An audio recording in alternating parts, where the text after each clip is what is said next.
was reading an interview a few weeks back, maybe a little while back, with Iris Apfel, the fashion designer. And she said that in order to find your style and find your voice, you need to know who you are first. Was that something that kind of rang true for you on this record in the making of it?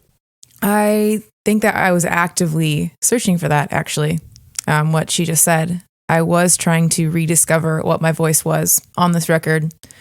Having the last few, a lot of the songs were born more out of shaping them around like what the band was doing. These came from a much more personal place, and like I was trying to rediscover like what is the voice that, what was I inspired by? What was teenage Jessica inspired by? And have I lost some of those influences? Have I not allowed them to enter back in? And can I strengthen my songwriting skills on this record in a way that just like the hooks are sharper, the lyrics, they might be more simplistic, but they hit harder and they're more meaningful to me. So yeah, I definitely had that in mind. Why had you felt like you kind of maybe lost sight of some of the things you've been inspired by in the past? I think it's easy when you've been in a band for a while to have like patterns that you go to, certain sounds that you gravitate towards. There's a lot more eyes on you the bigger you get, and you're like, does this work? Will like our fan base appreciate this? And that's such a backwards perspective to have. And I rarely go there, but it does exist in the back of my mind. And of course, the most free we are is when we're not thinking at all about those kinds of things and just creating from a much more pure place. But I think that I got a little comfy in not finishing songs and being more in a band environment where it's like, okay, well, maybe I'll just bring these snippets and let almost a wall of sound take precedence over. And this is totally had nothing to do with the talent of the boys that are in the band. This was on me of just like, I don't know. I found myself for a little while just like not bringing my whole self for when I was playing these songs with the band. And I just kind of had to go away for a while and like gain my confidence back as a songwriter. And instead of saying like, what, I'm going to bring this tiny snippet, I was like, I'm going to bring a whole song. And then we have so much more freedom to figure out, what do we want this song to sound like? Like it started off electronic. Okay, this is actually a guitar jam, or vice versa, whatever. And it gave us a lot more freedom, I think. So that was awesome.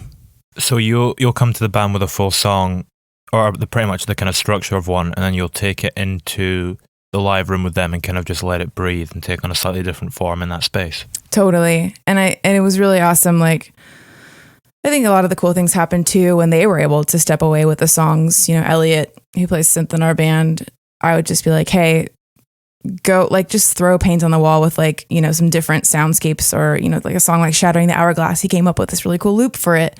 That is the intro to the record. And just, yeah, these really sweet ear candy parts that I think that may not have like come out of just like a jamming or in the moment kind of, band rehearsal, but just like we were able to sit with the songs in a different way because they were a little more fully fleshed out, which was really freeing. Is that what happened with Eyes Are Red? Because it's 7 minutes. Did you take it in as a slightly more refined version and then it kind of just stretched out in the space, or was the structure of the kind of longer length always there? That was kind of a sweet surprise. So I came with everything but that kind of outro part. But once the band started playing it and that like bass and drum groove, like it just like, I just remember being in the room. We were having so much fun with that song. And Peter and Garrett started playing that, I call it our like LCD sound system, just like sweet, crowdy, lengthy outro, which we love doing that kind of stuff. But we'd never done it on a record before, except for maybe a song like Wide Awake. This one felt new and fresh. And so like they started playing it, and I just remember thinking like, I don't want this to end. And it feels so like circular and just like, yeah. And it was just one of those really cool, beautiful moments of like, yeah, this is going to be a 7-minute song, and it doesn't even feel long to me. How did it impact what you felt about what came before? By putting it in the context of having that kind of, My Bloody Valentine-esque, guitar-y ending. So for that particular song? Yeah, in terms of like what that song is trying to do by putting that ending onto it. How did that impact the way you felt about the kind of narrative and the voice and the perspective of it? Yeah, actually it felt like it's made the song stand up even stronger. Like, because when lyrically, that is actually like one of the most vulnerable songs as it opens up.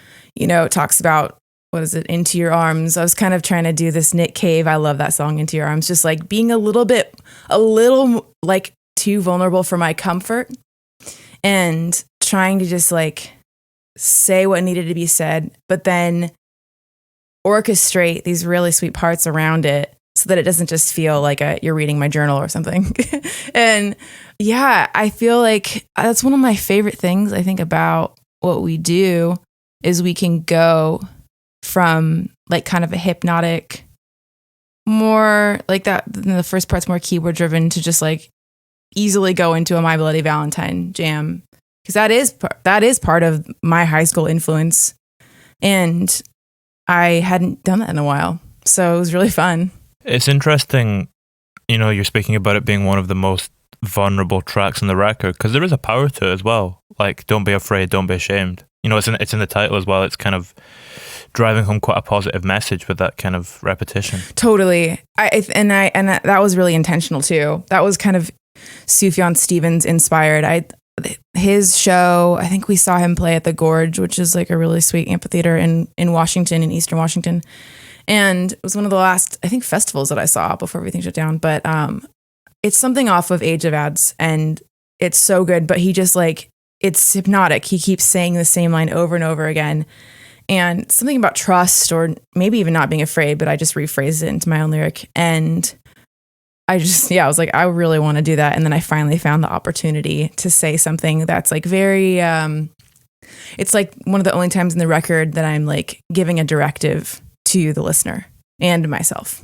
Do you feel different each time you repeat it? Yeah, I think it takes on different meaning, you know, especially when we're playing it live, because I'm actually seeing people's faces and seeing real-time reactions. But mostly it's just a mantra for myself, because I don't think we ever really tire of hearing that for ourselves and for others. It's just like living life in a way that is unabashedly free, you know, of those kinds of critical voices or whatever it is that holds us back.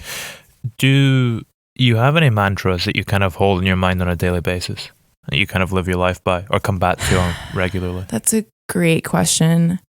I mean, I feel like I'm constantly telling myself to be a person of my word, like let your yes be yes, your no be no. But in terms of like mantras, that still is a consistent one for myself, of being fearless while creating and blocking that critical voice out. What's another one? I'm sure I do. That's a great, no one's ever asked me that question. I mean, gosh, I feel like I got him out on this record. Shattering the Hourglass has You Don't Have to Be Strong Enough, which is, yeah, like basically I learned in the last, few years to stop kind of holding that like steel veil over my face of like, if I'm hurting, like I'm going to let people in now and let people know. And I want that for, my band members, for Peter, my partner who plays drums in the band, just like when we're not doing very well, really allowing ourselves to be that support system for each other. Yeah, that's kind of what the title of the record's about as well. Mm-hmm. Impossible Weight, the idea that you can't carry everything on your shoulders like Atlas. Totally. Do you put less pressure on yourself now after that revelation? That you don't need to have the kind of guards up all the time? I think so. I think this whole year of like bands and having to pivot, like especially those that chose to release music, I think there was like kind of a new level of, at least for us, letting people in on a more personal level, and still, not giving everything away. But like we did a lot of live streams on Instagram and tried to really connect with people, because there was just a lot of fear happening, especially in the beginning of 2020, and uncertainty. And yeah, I think just like us trying to make ourselves more available on a creative level and inviting people into creating themselves, that has had an influence on me and what I'm writing about now. And yeah, I think the more you practice that kind of vulnerability, the easier it gets. And almost just feel like I can't really even stomach anymore, like suppressing things or hiding them. It's come a lot more natural to be honest with people. Did that ever create a tension in the earlier music though? The idea of like suppression? Like in other Deep Sea Diver songs? Yeah, like on the first two records. Oh yeah. So I think like, I would say that I've been a person that like I think always I have gravitated more towards wanting to be open with people. But in those first 2 records, they were more like, the first one was more narrative and talking about the scene, the music scene that I was in at the time, living in LA and Long Beach, California. And just kind of like, I don't know, just a little more wide-eyed and younger, and just talking about my experiences with whatever in the music community. The second one, Secrets, was like a call to action, kind of like technology, social media, all these things are like burning our brains up and we're zombies and this is total bullshit. And like, I want to be wide awake. I want to be in the moment. I don't want to be a creature of comfort. There's all these things that I was just like, I don't want to be this. And that was Secrets. And then Impossible Weight was, this is what's happening in my body and my brain and my soul right now. So very different records. Just following on from what you were saying about Secrets there, does that make what kind of happened last year a little bit frustrating? That we've now turned to social media as like our primary means or our default means of connection with other people in the absence of a physical, like real meeting people in connection?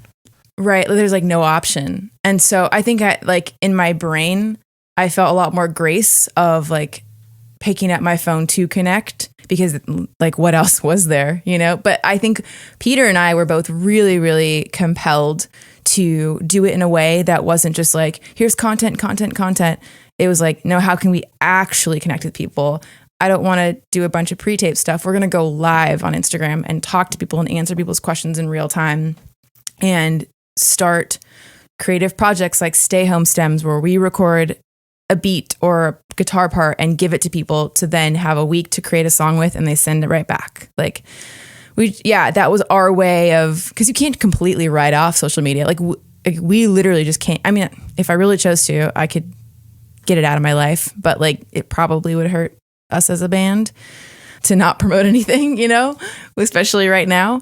But yeah, I think that people are pretty fatigued though now on social media. I mean, I have to be really, really scrutinizing like how much time I'm spending, you know, even just for doing deep sea diver stuff, let alone personal. What's your kind of optimum amount in a day? Where do you kind of cap it for yourself? I'm trying to put like systems in where it's just like, okay, for things that I want to post, I try to not do it until I've done something creative in the day, whether it's spending time writing or reading or journaling. Because if I start my day off doing that, it just kind of is a bad pattern. So like, we do so much on our own still as a band. We're still shipping our records. You know, it's like we're so lucky to be working with ATO, and they've been doing stuff on the label side too. But like we're still very hands-on as a band with like Bandcamp and record shipping and all that stuff. And so like I have to be really good about, you know, Mondays are shipping days. I can't do it every day. I just discipline and timelines and deadlines are my best friend. Yeah. So do I want to spend 6 hours on social media a day? No. Like I'd rather spend like 20 minutes max, maybe check some stuff at night. Yeah, I've kind of been doing that with the news, 10 minutes in the morning and 10 minutes at night. Yeah, totally. It's the same thing. Horrible. I don't like the news at the minute. I know doom scrolling is a real thing, especially now with all the news going on, but like hopefully it'll get lighter. But I know that like I hate talking about what I don't want to do. I love talking about what I do want to do. And what I do want to do is be a more creative person. And that takes getting away from your phone and just picking up your pen, picking up the guitar, reading, writing. My brain comes so alive when I'm far away from thinking about social media. Do you say you journal as well? Mm-hmm. Done that all your life? Yeah, I'm not like a avid journaler, but I pick it up probably 3 or 4 times a week. And I used to do this thing where I would journal on the left, lyrics on the right, but now I've separated them out. And I kind of have switched it over to mostly I'm just like lyric writing. Instead of trying to write about what I just journaled about, I'm just starting to write and seeing what comes out. And it's kind of different. I actually just picked up Jeff Tweedy's book. What's the name of it? How to Write One Song. Did that come out last year? It came out 2020. Yeah. I forget how early it is in this year. And it's so good. There's so many exercises in it that I have never done. I've always tried to do like once a week, do an exercise. I used to do this thing where I would like, you know, write down a Mitski song and try to line by line insert my own adjectives or my own nouns or verbs or whatever and just see what comes out and maybe take one line from that and then write a song about it. Things like that, or just like stream of conscious writing. You know, everyone has their own exercises, but there's some in there that like have completely opened up a different part of my brain. And now I really see, like, when you listen to records like Yankee Foxtrot Hotel and like Summer Teeth, you're like, how did he put those words together? You would think of that without maybe just randomly grabbing a word from a book and then matching it with a noun or something, you know, like, what does he say? Assassinating down the avenue or something like that. Just like these phrases, these things that like stimulate your brain and make them like come up with your own story in your mind. I love those kinds of lines. And I'm excited to go down this new path I don't know, just like always trying to sharpen my songwriting skills and do new things. I guess it's a little bit about finding ways to keep it exciting for yourself as well and make sure there's still spontaneity in the process, even when you've been doing it for a while. Yeah, it feels like a new texture, a new tool, all those things, and anything that has the word new before it, for me, is really exciting. I want to come back to the journals just quickly, because in regards to what we were speaking about earlier, with just before this record, you kind of learned to let the guard down and let other people help carry the weight.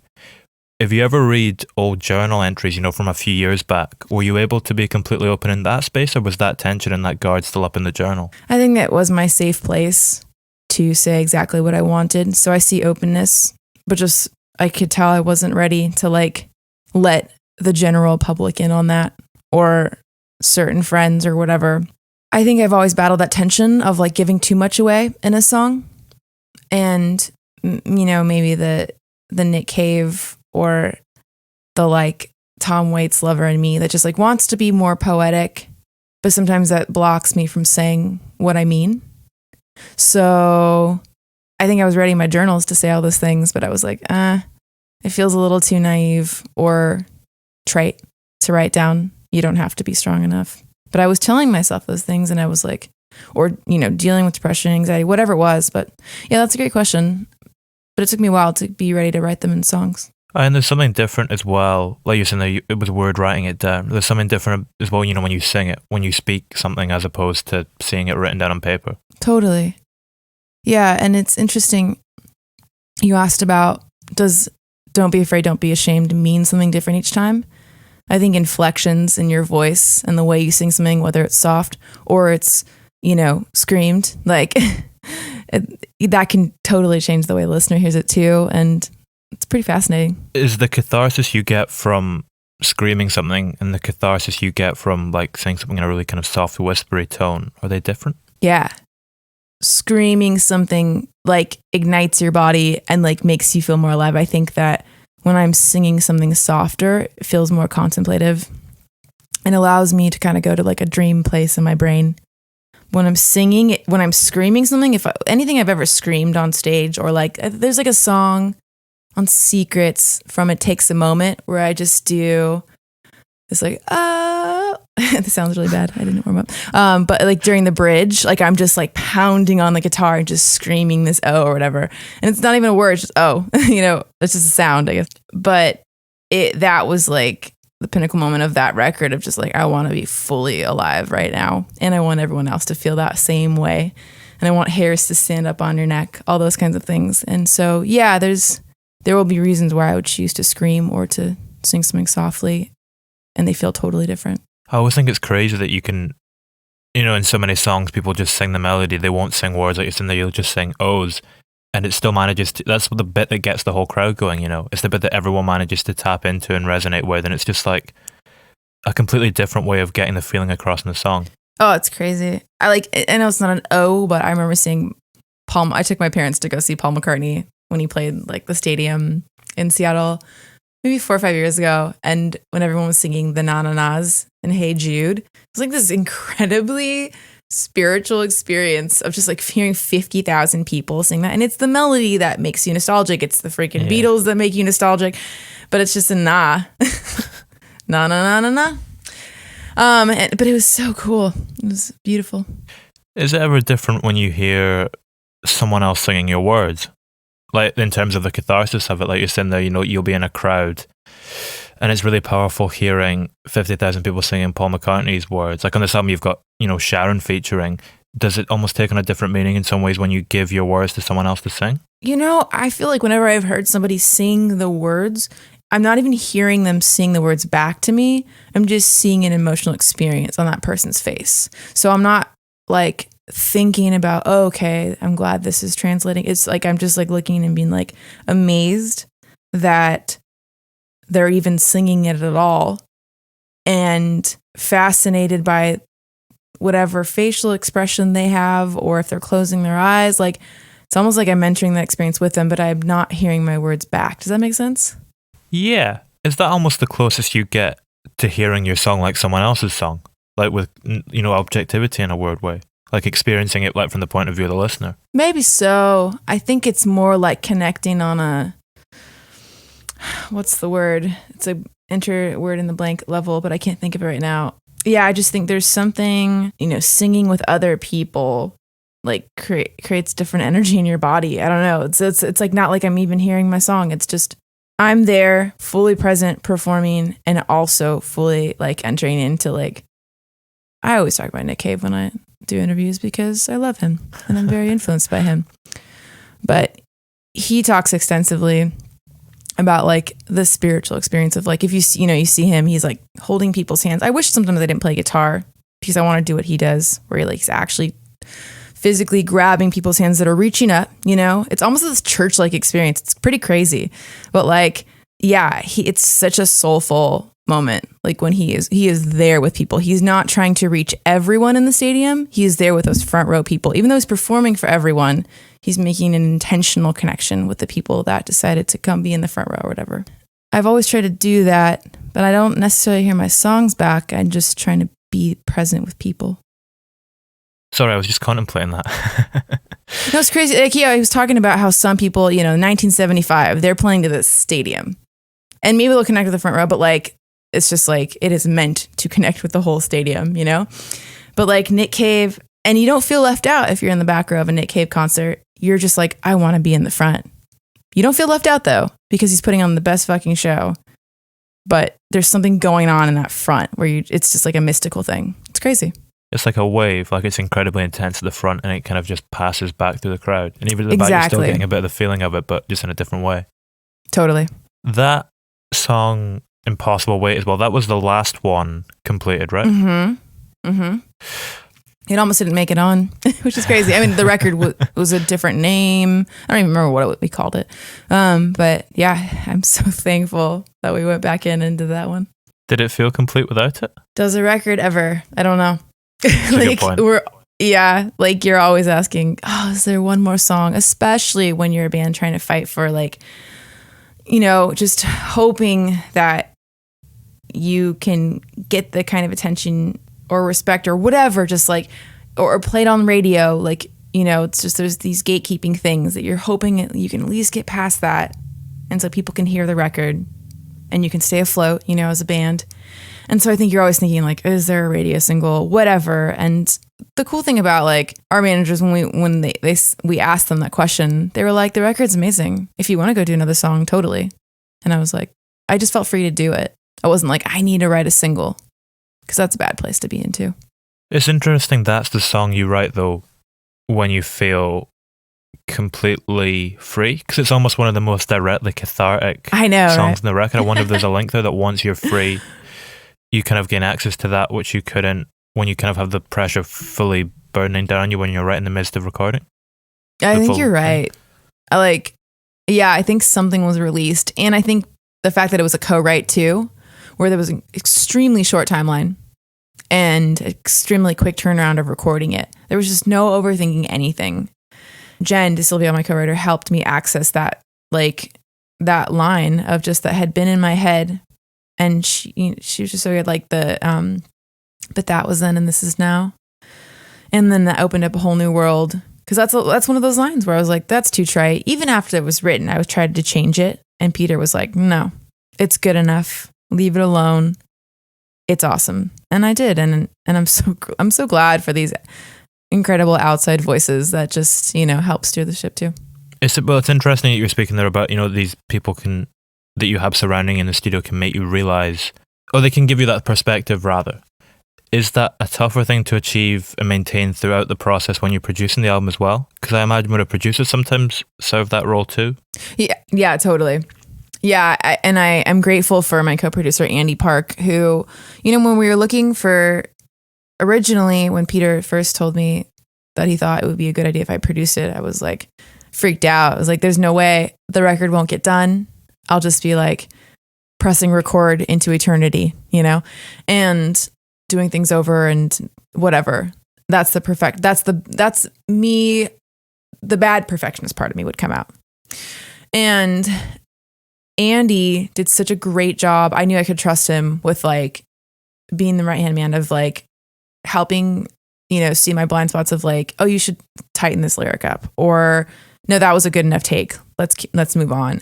And I was just allowed to dream as far as I needed to with the soundscapes and the textures that I wanted on this record. And he was able to get those sounds quickly, which is part of like what is helpful when you're making a record too, is you're not sitting for 10 hours trying to get like a snare drum sound, And so like I really felt, and because the band just really trusted me, which felt amazing, to go and, direct things and step further into like the production mindset that I love about myself. I cherish that part of myself. That's how I listen to music, is I love trying to figure out how to get sounds on my favorite records, or what makes a song feel like it's floating in the ether or really grounded and like hitting you in the gut. What are those sounds and how can I get them and can I put them on this record? And so I feel like I was able to do those things. Yeah, for sure. I mean, you quite often have at the start of the record and the start of quite a few songs, you'll have that slightly dreamy thing. And you reverse guitars quite a few times, don't you? Yeah. On Impossible Way, that lead line, that and I think the solo for Hurricane, it sounds reversed because of some processing that I was doing with like different pedals or whatever. It isn't reversed, but it sounds like it's coming at you in a weird way. Yeah, you can have those moments where it floats and then suddenly it feels like the full band kind of burst through and emerge. Because, through most of the record, you have the sense of it being, a group of people in a room together. Yeah, I was really intentional about that when we were tracking at Studio X. Everyone was pretty much in the same room except for the drums, but there was glass. You could see, we all had, line of sight or whatever. I think that is one of the strengths of this band, is we were able to do records, cut the basic tracks or most of the tracks live with each other. And we really, really rehearsed so that it would sound, I wanted to finally capture the true like live energy of this band.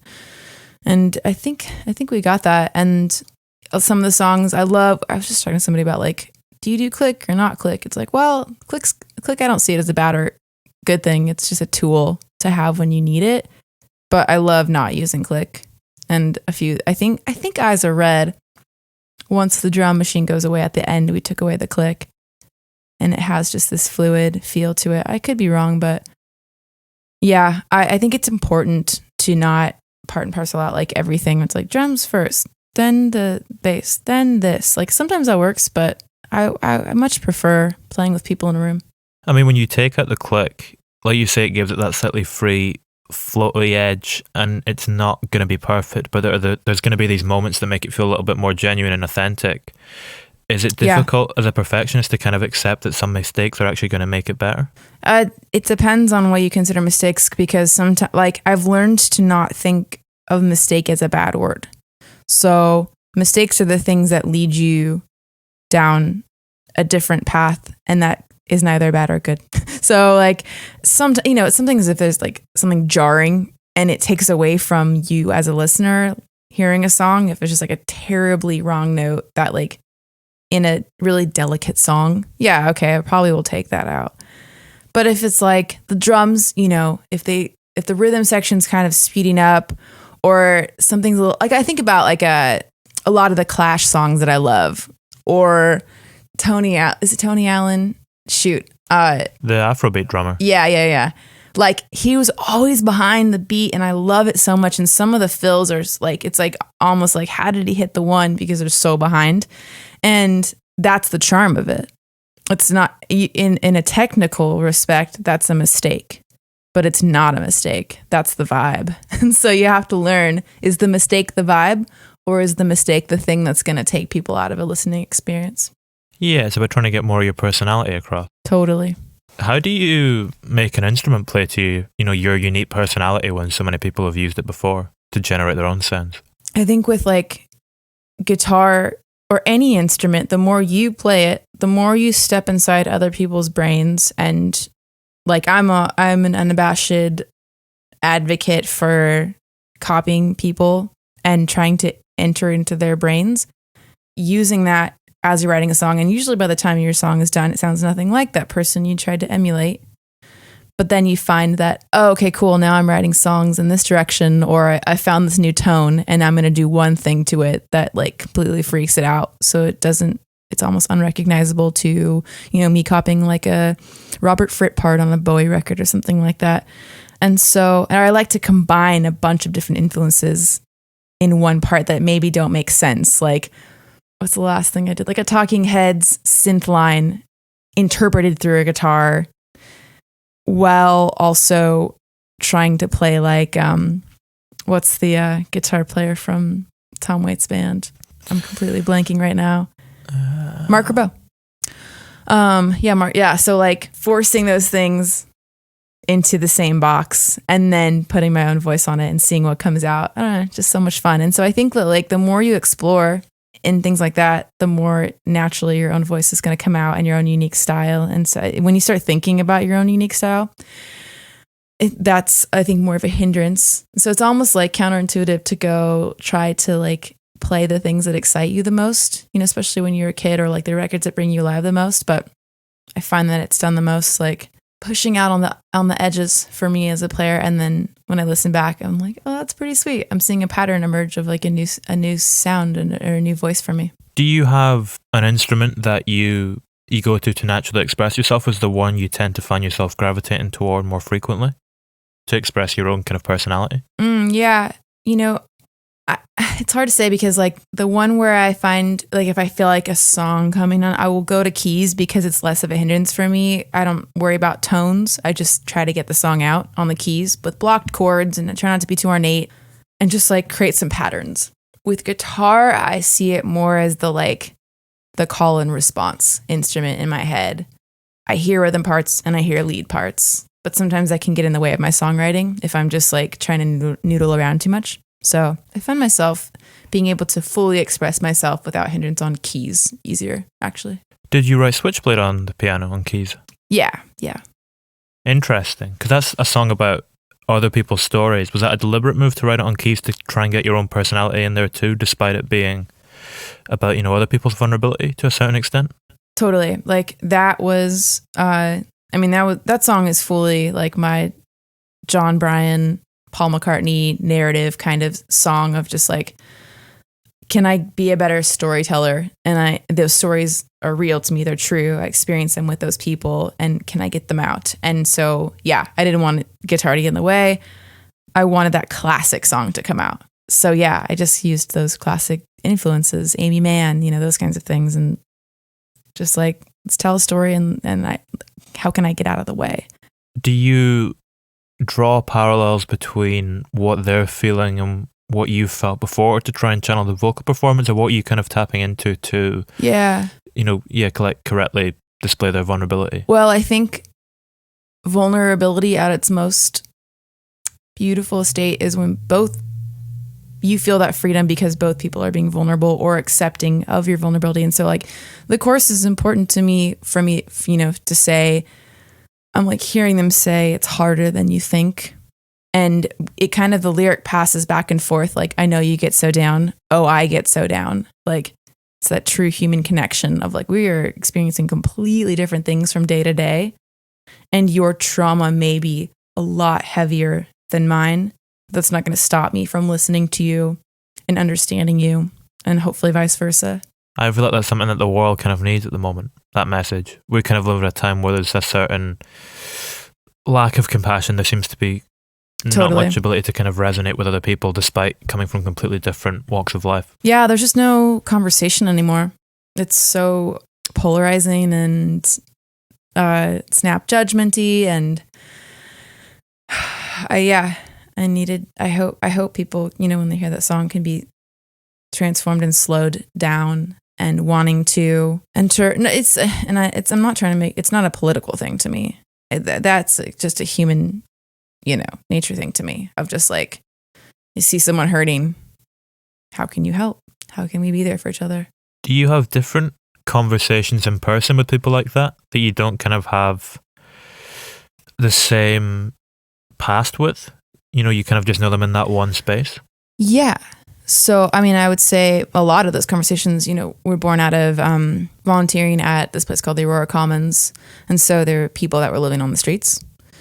And they come from all sorts of different backgrounds, most of which I could never say that I could truly relate to, being grabbed off the street or from your family at age 12 and being sex trafficked, living, growing up in a totally different state or with political backgrounds. I don't know.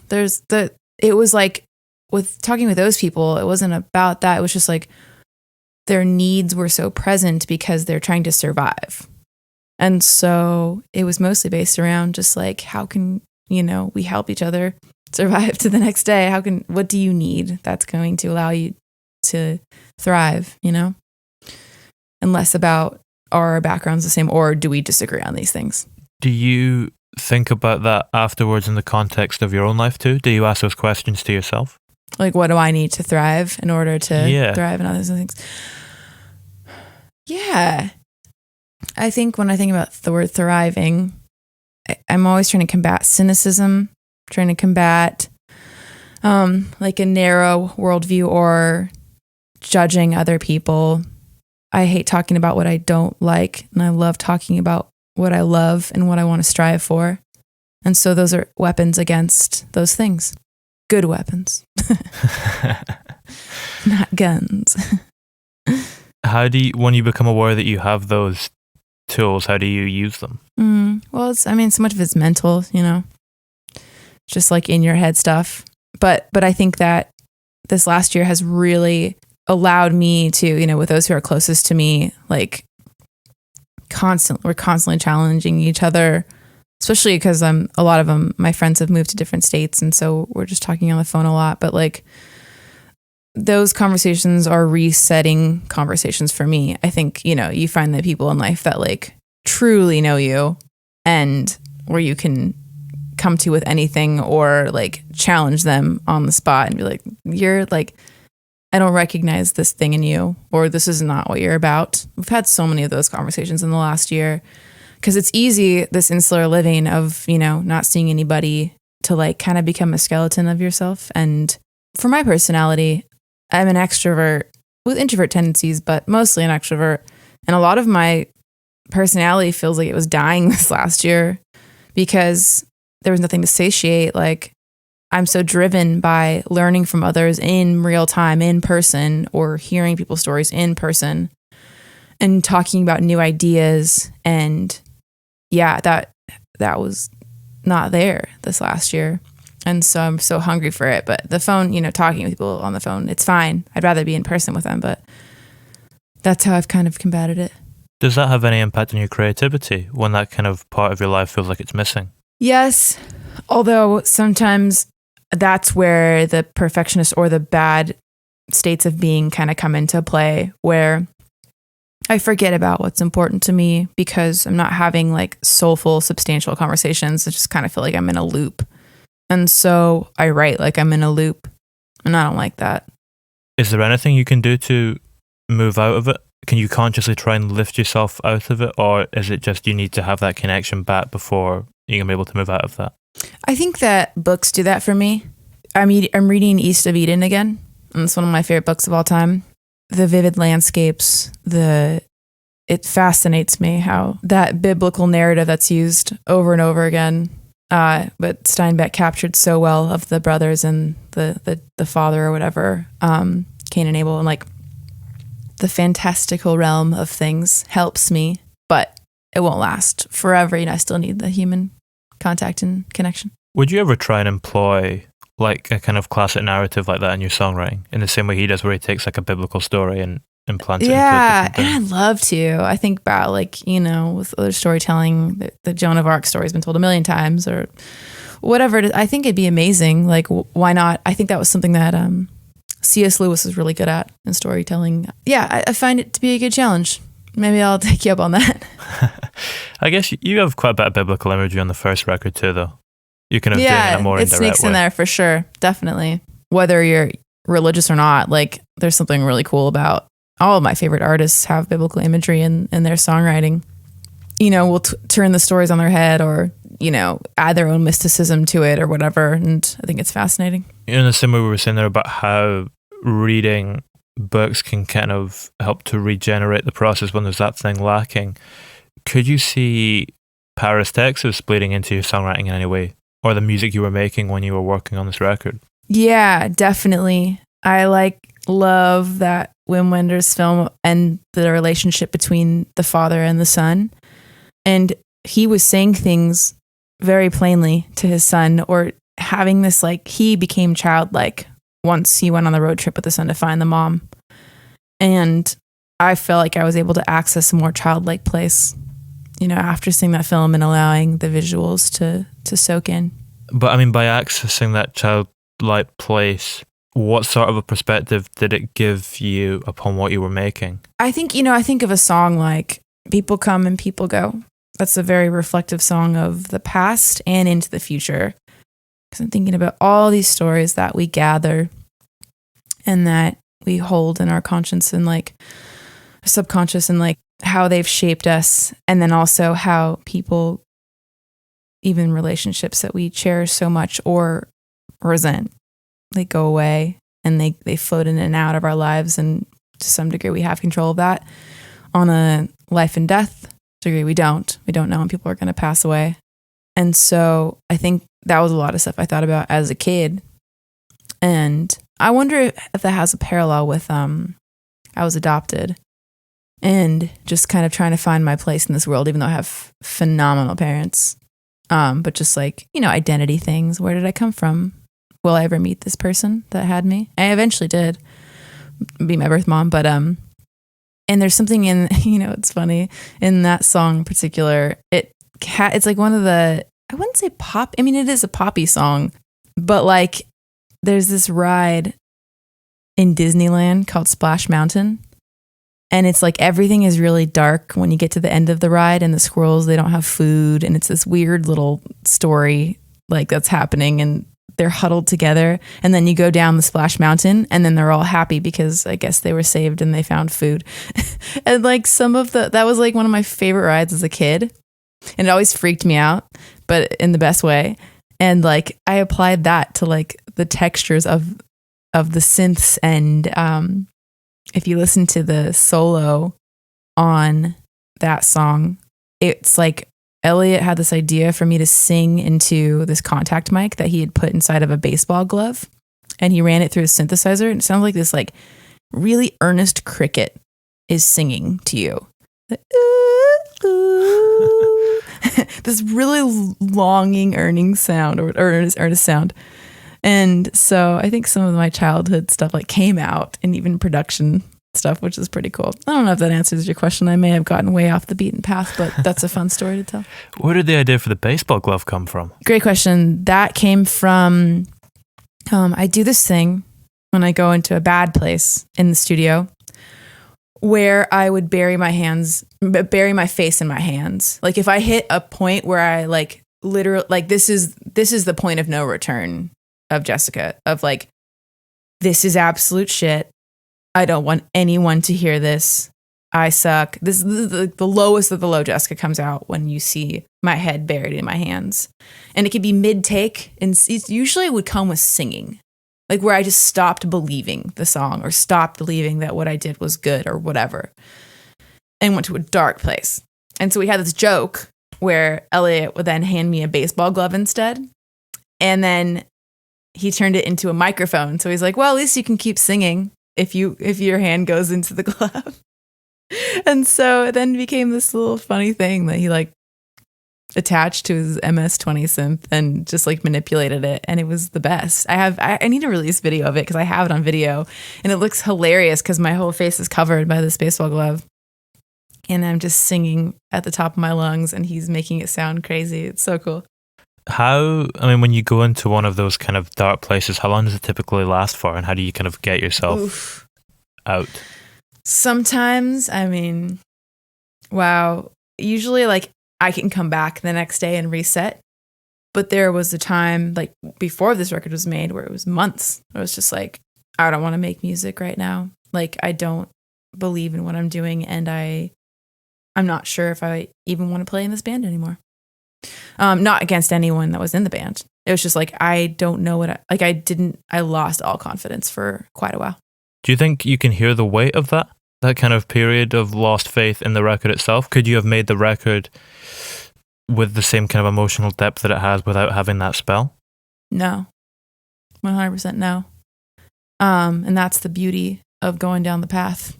Like, of even, allowing myself to even think those thoughts and say those things out loud was what I needed to do.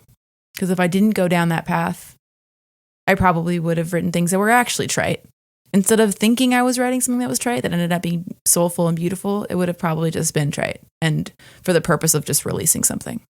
So I don't think it would have existed with the same degree of emotional attachment that it has had, or what people have told me it's had, if I didn't go through those things.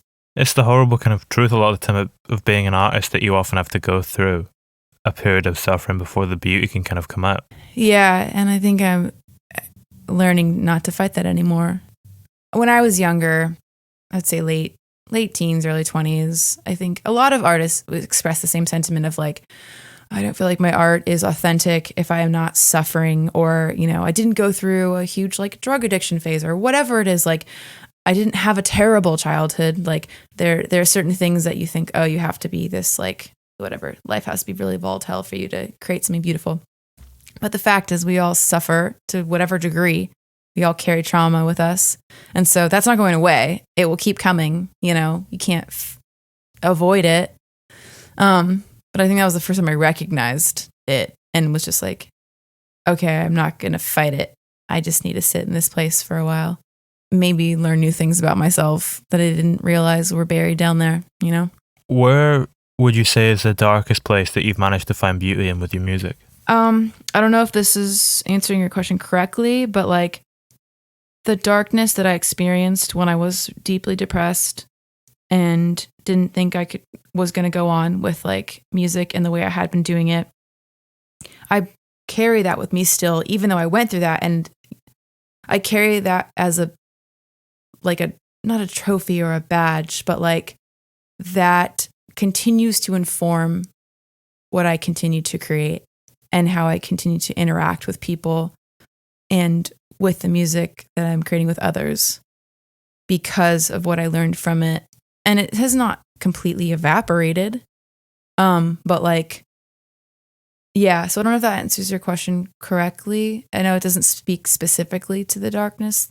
It's interesting to think about that in context of what we were speaking about earlier with mantras, in that it's almost like some lessons can only be learned through experience. They can't just be instilled in you or taught to you. Do those kind of two types tend to inform your life and your creativity in different ways? The lessons that you have to learn through experience and the lessons that you can be taught, or, you'll hear a mantra and you'll be able to apply that to your life?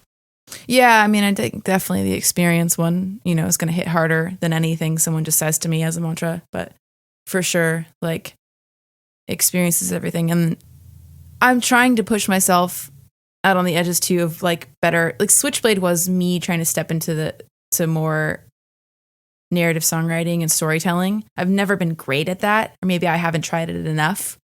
And so I have to bring my experience to the table too, or else I think it would have fallen flat. I'd be interested to keep exploring that storytelling. And if I wonder what a song would sound like if I didn't try to insert any of my experience or the mantras that I was hearing in my head or something. It would still bleed in naturally to some degree. You're right. You're probably right. Like, and I think, so many like of Paul Simon songs. He's the greatest storyteller. I wonder, I try to listen for like, where are you in the song? Does it matter if you're not there? Because what's the record that I love? I mean, Graceland I do love. I know it's a polarizing record. You know, some people talk about like John Lennon. I think he was quoted as saying he never cared about lyrics. And I'm just like, I don't even know how to not care about lyrics. I could try, but I don't know. This is a whole different conversation lyrically. I also think John Lennon's lying, though. Yeah. You think he was lying? It'd be interesting, though, like what you're saying there. You wonder, like what you were saying about Paul Simon, too, if there's almost something, maybe not more vulnerable, but differently vulnerable when you're not present in the song. Like you're so vulnerable that you can't even put yourself in it. Yeah, maybe so. I'd love to explore that more. I think that's I had a great time. I did a podcast with Timothy Showalter from Strand of Oaks. We talked about the process of songwriting, and I'd like to do that with more artists more often. I think that's why I love the Jeff Tweedy book so much, because he doesn't give away too much about his lyrics. He rarely talks about the meaning and the story behind, but sometimes he'll just give you these little snippets where you're like, oh, that's where that line came from. And often in this book that I've been reading, it's like, you just grabbed 2 random words from a book and then chopped them up and made it into this really cool poetic phrase. And so, it's that dance, always that dance between lack of ego and then also totally understanding yourself.